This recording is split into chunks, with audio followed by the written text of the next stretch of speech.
Yeah. And before I would do only like specific drills, like okay, today I'm only gonna tap people with chokes. I'll just do it myself. I'll just go like okay, I'm only gonna do chokes, and then just chokes the whole night. Pretty much. And if that's all you got, good at chokes. All I ever go for. Or I'll be like, I only ever do that. I only for some reason I just much. You like chokes? Yeah. But bro, you don't even use the gi enough. When you start using more the gi, you're gonna oh my god, you can choke people anywhere. Just like. Yeah. And then I would like it, yeah. It's by like it's squared. It's not multiplied. It's squared. It's squared, oh, yeah. I love my reverse baseball, my precious. It's oh man, you know what I'm talking about, right? I had I was at a tournament. Chokes. I was at a tournament today actually, and there was this one participant, I guess, and one competitor that literally waited for the other person to go to pass. And next thing you know, bam, he pops the baseball choke.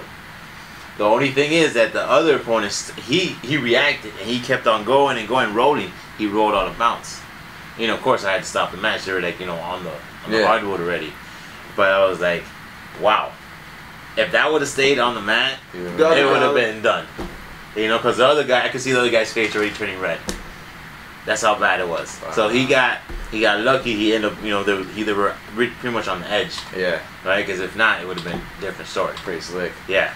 Nice. I thought that was pretty cool.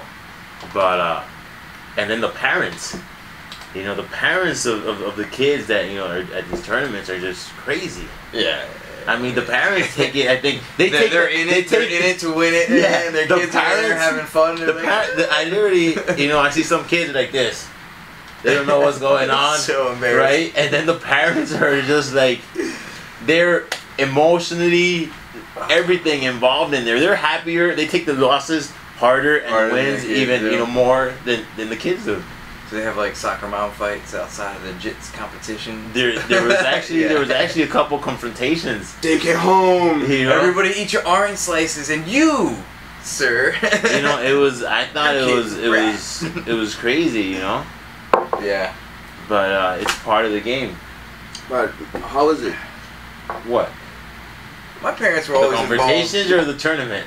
I mean, the kids and the dads, like, you think it was too much? You think it's part of it, necessary? Because if you talk to, for example, Rickson Gracie. Okay. I like using him because, I mean, first of all, he got his own record. Most of us know what his background. But I would see, like, as the next generation, who is bringing the best next generation? It's him, of all the Gracies. His kid, his son, Crum, became his own person. He's not under the shadow of his dad anymore. Yeah, nobody says Rickson Gracie's son. It says he's Crum. And I think that has a lot to do also with the way he was brought up. Pride for him to be Rickson Gracie's son. Of course, he loves his dad. He always talks about it, but where I was going is that, like, for example, if you see that movie that Rickson had when he was fighting, in Pride, his kid was already there. He was a little kid and doing like jiu-jitsu with him. So he started really, really early, and now he's a beast. He's just like that animal way of behaving. It's just so natural. He's just like, and is that connected to the parents that are going to the tournament and they're just like pushing them with starting them early, or like is there a different? I see both. Pushed, or was it? No, I mean, influencing to jiu-jitsu or like pushing. But pushing like putting him on the mats, or like pushing him with like, you gotta win, you have to start doing jiu-jitsu. I don't think Rickson would ever like, yeah, you can lose. Don't worry, you don't have to win. I mean, of course he's saying you gotta win.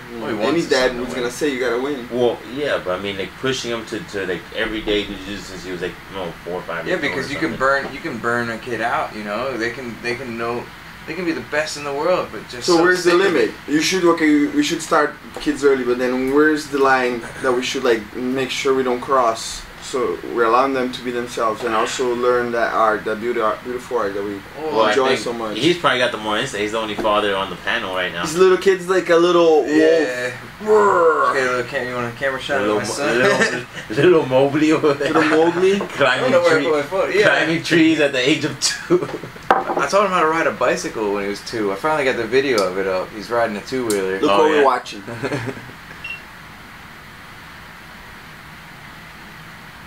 Now, where is it? You got the video? Yeah, I got a video of him riding a 2-wheeler. I mean, he's 3 now. He turned 3 a couple weeks ago. I love kids, and I might just like when my kid is really little, I'm just gonna start enrolling him in bed, like just like showing him like okay. You know, I do. I got a mat at my house, and he loves going on the mat. He wakes me up, Papi, vamos on mat. You know, like he's bilingual, and you know, he's always wanted to go to the mat. Where is vamos al mat? Yeah, let's go to the mat, man. He answered me. So, you know, I'll go back there and he'll either put on the gloves and try to box me, or your kid will put on the gloves. Yeah, he throws on gloves. What was it? Your gloves? Nah, he throws on my wife's gloves. But the still also spars. I'm sure it was like half his arm or something. Yeah, they pretty much are. He's like Rock'em Sock'em like. But it's awesome, man. He puts them on and he throws a couple punches at me and he's smiling. You know, he's not. It's just messing around. But you know, I don't tell him that we're wrestling when I do like ankle picks on him, or like I'll do like a headlock. It's super light, obviously. But I put him down. I just kind of want to see how he reacts to those sort of moves, single legs. And it's funny because yeah, but he's already in the life. You'll be already in the life when he's like 4 or 5 years old. Telling him he has to. I mean, my brother started wrestling when he was 6. I was 3, so I joined the team then too. And that's all I knew growing up. You know, it's weird because maybe, I don't know if my parents were the ones who put the pressure on me necessarily, or if it was me who put the pressure on myself. I wish someone would tell me about martial arts or push me when I was a kid. Like, see, but that you don't. I would love it because you would say that. You would say that. I would start early. That's like in hindsight, but you don't know how do you feel if you. I always loved martial arts. Like I started capoeira. I was 9 years old, 8, 9. So I always did martial arts. I did more capoeira, karate, then, but as a competitor, like to compete. Yeah. I mean, you need people to support you. If you're a kid, like, yeah, I'm gonna compete. I'm gonna go out there.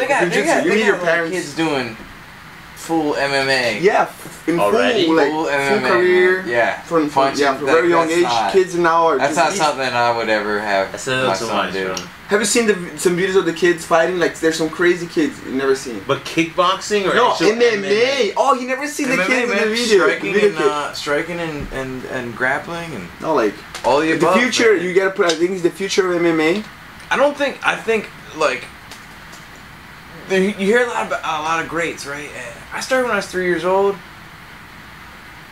and I never hear about them starting that young, man. I hear about them starting like junior high or high school. 1 million views they got here in the Rufo brothers. Oh yeah, but I've heard of the Rufo brothers. Oh man. Let's see the kids. What if your kid wants a mohawk? If he wants one himself, it's gonna be his own decision. I'm totally fucking judging. You know, I'm being cynical. Yeah, but I could see that, you know, if you give him too much freedom, your kid's gonna want to go like to school and like. Oh no! Or some pajamas, like a raincoat and boots. I've been reasoning with him since the day he was born. I talk to him. Rufo brothers. I'm not saying what I'm doing is right. Are you gonna be like, son? Do you think that's logical to be? Aren't you gonna be a little Absolutely. hot? I'm gonna ask him the questions and see what he responds with, and then, you know, inevitably, if it's something that I really don't approve of, I'll probably say, hey, listen, you know, I don't approve of this.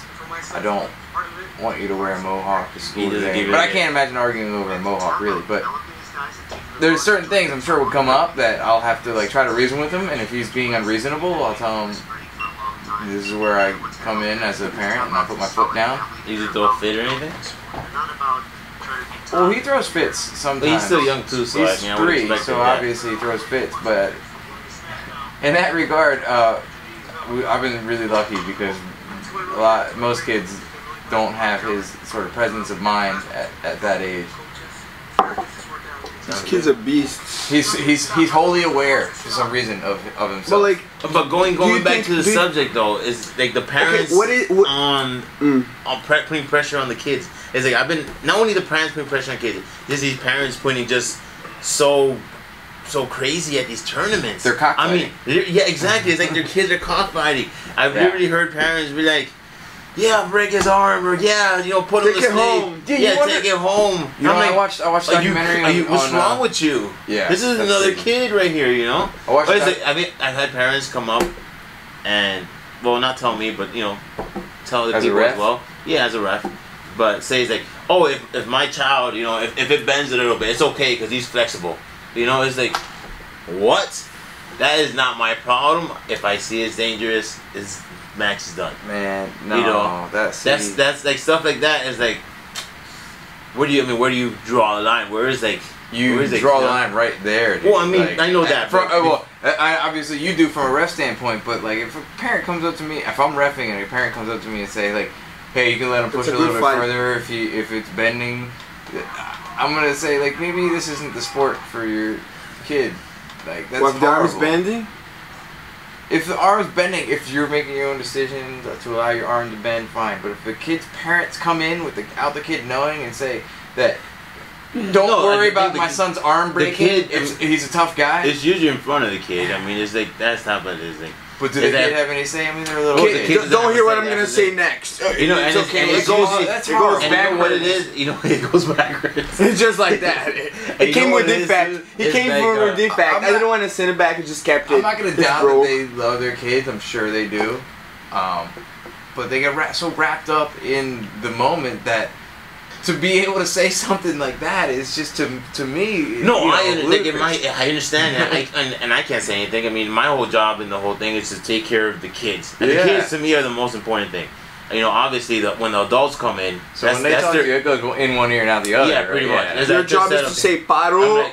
I think like if I see it's dangerous, and I don't even tell, like you just said, you reason with your kid. Yeah. I tell the kids this. It's like if I see it's potentially dangerous, I will stop. What are you gonna say? No question. Do you say paro? Do you say paro? No, I say stop. So I used to say paro. You know, the whole Portuguese the way, but why you make fun of Portuguese? We're in a Spanish speaking society or an English speaking society. I guess. But you know, and then the thing is that I've also seen outside of this region, right? Yeah, we're English outside of wherever we are right now. But you know, I've also seen the complete opposite. The parents that push their kids, and their kids are like 5, 6 years old. And they're amazing. Like, they're amazing. Yeah. Hitting berimbolos, flying arm bars, and the kids are only 6, 7 years old, and they're like just whooping on everybody. I mean, so it's like, I don't know. I mean, what could you do?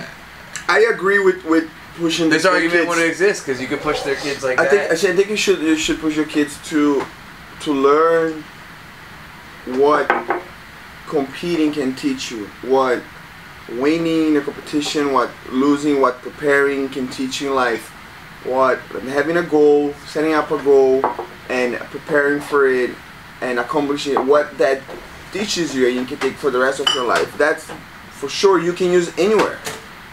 No matter where you go after your jiu-jitsu career, you can use what competition, the preparation for competition puts in you can use everywhere. You know, that determination. I mean, cutting weight. Come on, like cutting weight or like preparing and training. Might be a little too serious, I mean, cutting weight as a child. I had to cut weight when I was 9 years old. I'm just giving you an example of competition, but anything that if you're it was gonna like a half a pound, but unless you like a first competition, second you're just like starting. But if you're like competing, even kids, bro. Do you know that the Rotuolo? I'm sorry if I don't know the. Let me check the name. Rotuolo. I think it's Ruffalo, isn't it? No, those are the two the actor. Rotuolo twins. The Rufus are the MMA kids. These are Ruotolo twins. They train with the Mendes brothers. Oh, they win I've heard of these. everything. Those kids are beasts. They're amazing. They're like, how old do you think they are? They like 10, 12 tops. Kids are beasts. There's something, but are they? They might be being pushed, but they're kind of. They live in the gym. Like if you hear the video of them talking, like they go to school and all of that, but they do their homework in the gym. They do everything in the gym. They have a video made by Shoyoro, really good. Over 100 men in the past 5 years. Wow. That was cool. 4 times. 10 years old.